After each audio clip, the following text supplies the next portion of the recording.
Hi, it's the end of the, not the end of the month, the middle of the month. So it's time to look back at the 7 books that I've read so far.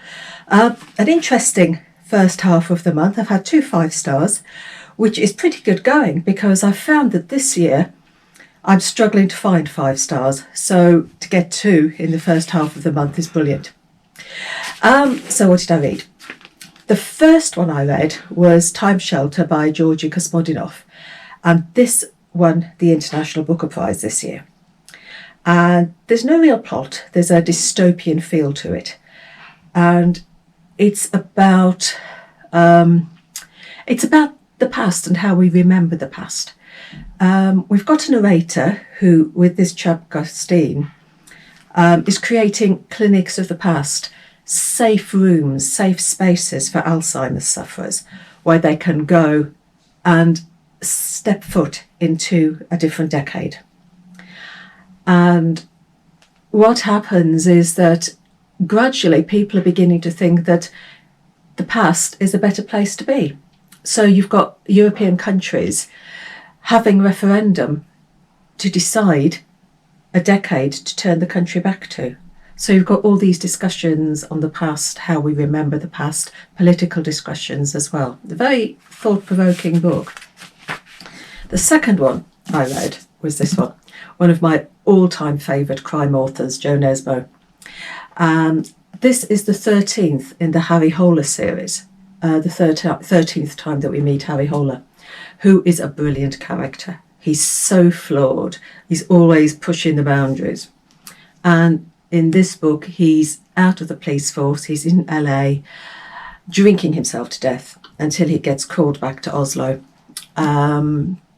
where he's hired by a businessman to clear his name. Grisly murders, as usual. Lots of twists I never recognised. I never saw the end. Well, I never guessed the guy who did it. I never guessed the murderer at all. Just didn't guess that one, which I very rarely do with Jo Nesbo's books. So he is always a firm favourite. The next one was a book I listened to on audio, and it was on the Rathbones Folio shortlist this year, and it's Pure Colour by Sheila Heti. Now, this is a book that had some beautiful words and phrases in them. It starts off with God looking at the canvas that he's created, the world that he's created, and deciding that it's flawed, so he needs to do a redraft. And you've got our main character, Mira, who seems to be alone, but she develops this sort of obsession for this young girl called Annie, this young woman called Annie. And then we have a long passage where her father's died, and then she turns into a leaf, which is quite odd, because when she is a leaf, her father is in the leaf with her, and you have these discussions about art, morality, climate, all sorts of things. You've got philosophical ideas, metaphysical ideas, religious ideas. Very strange at times, but at times beautiful. The passages are just exquisitely beautiful in here. The next one was a NetGalley arc that comes out on the 22nd of this month. And this was the Birdcage Library by Freya. And this one, you've got a treasure hunt. You've got dual timelines. You've got a remote castle. Our main point of view is, our main narrator is Emmy. And we're in the sort of the early part of the 1900s. And she is someone who's been travelling the world looking for rare plants, like an Indiana Jones for botany. And she's now back at home because there's been a financial crash. She can't afford to do what she's been doing anymore, and her father's not in the best of health. So she accepts a commission to go and catalogue a taxidermy collection. She's a woman who's tormented by her past. She's insulin dependent, and she is also a secret drinker. But when she gets to the castle, she finds that she's not being hired to catalogue a collection. she's been hired to go on a treasure hunt, but I won't tell you what the treasure is. But while she's hunting for this treasure, she comes across diaries of a woman who used to live in the castle, Hester, and her diaries are scattered throughout the castle, and Emmy realises that to find the treasure, she's got to find Hester's diary. So she's almost got two treasure hunts, finding Hester's story to find the treasure. And both women are very, very readable, and you are gripped by their stories. And the next one was this one, Oxblood by Tom Benn. Now, this book won the Sunday Times Young Writer Award this year. Set in 1980s Wythenshawe in Manchester, and we have the Dodds family who used to rule Manchester's underworld. The men are now no longer, they're now dead, but you've got 3 generations of women who are all haunted by the violence of the Dodds family, the legacy of these men.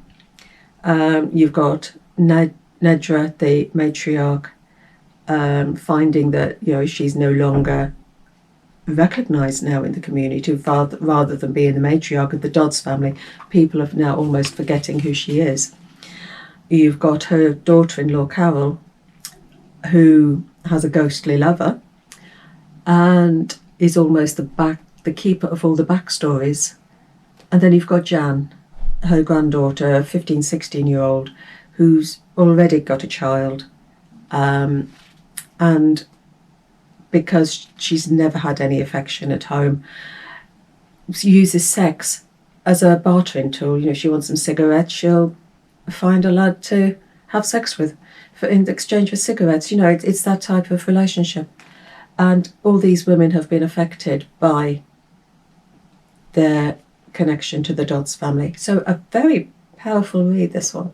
I really enjoyed this one. And there are revelations in here. Although there's no real plot, there are revelations as you unpick the stories of these women. Then I read I listened to another audiobook. And this was The Woman in the Purple Skirt by Natsuko Imamura. And this is a Japanese, I like my Japanese literature. And our narrator is the woman in the yellow cardigan, who is obsessed with the woman in the purple skirt. It's a book about obsession. We are watching the woman in the purple skirt through the eyes of the woman in the yellow cardigan. We are almost standing with her as she watches this woman. And she knows everything about this woman in the purple skirt. She is almost a stalker. She watches where she goes, what she does. She even engineers for her to work at the same place that she does, because she wants to be her friend, but she never talks to her. In the same way that the woman in the purple skirt doesn't seem to notice the narrator. There's humour in there, but it's a very uncomfortable read at times, because you've got this sort of stalkerish element.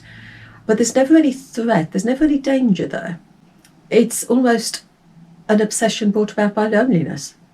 A very interesting read, that one. Then the final one I read was Matzan by Katja Oskamp, which has won Dublin's Literary Award this year. And this is a short novella, about 140 pages, and wow, I absolutely adored it. It's set in a beauty salon in a working class area of Marzahn in Berlin. And our narrator is 45-year-old. She used to be a writer, but she retrained to be a chiropodist. And for the past 4 years, she's been working in this beauty salon. And the book are little chapters about her clients as she's sitting there with their feet in her hands. She is learning about them. She is learning about their lives and loves, successes and failures. And you are drawn to these people and you want to know their stories too. And it is such a charming, wonderful read. I absolutely adored it, which is why that is my book of the first half of the month. Matzan is my 5-star read. My other 5-star was the Joe Nesbo, but this one definitely my book of the first half of the month, because I absolutely adored it. And it is a book that I wanted it to carry on. I wanted it to be double in length, treble in length, quadruple in length. I wanted to know more and more about these people. She'd given us glimpses into her clients, and I wanted to know more of their stories. I really did. So I've had a really nice first half of June. So let's see what the second half brings. So happy reading. Take care.